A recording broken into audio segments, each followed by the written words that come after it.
In v tej priliki bi tudi rad muzeju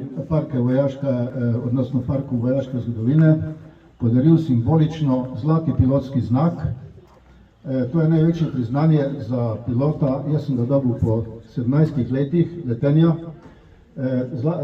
Znak je znak profesije. Lahko jih nosijo samo piloti. Po končanju akademije letalske dobimo srebrni letalski znak, katerega nosimo na desni strani uniforme, vse ostale stvari se nosijo na levi. In enako je posebno priznanje zlati letalski znak in, kako bi se reklo, častna diploma za inštruktorja letenja, ki je tudi gor izpostavljena. Zdaj, da ne boste mislili, da sem jaz šel od 84. bil inštruktor sem postal 69. leta, odnosno v armadi se je to imenovalo nastavnik letenja. Inštruktor bil je dobil inštruktor, to je pa posebna častni naziv.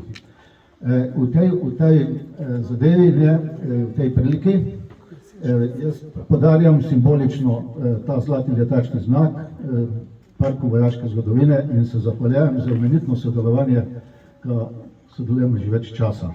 Hvala vam, da ste poslušali.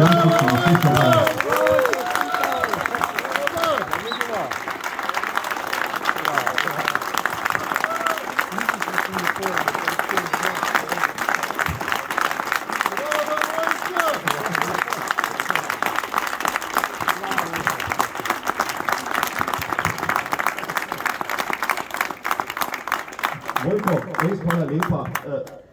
Zlati letalski znak je res višek, češnja na torti te donacije in res bomo s ponosom in veliko hvaležnostjo hranili.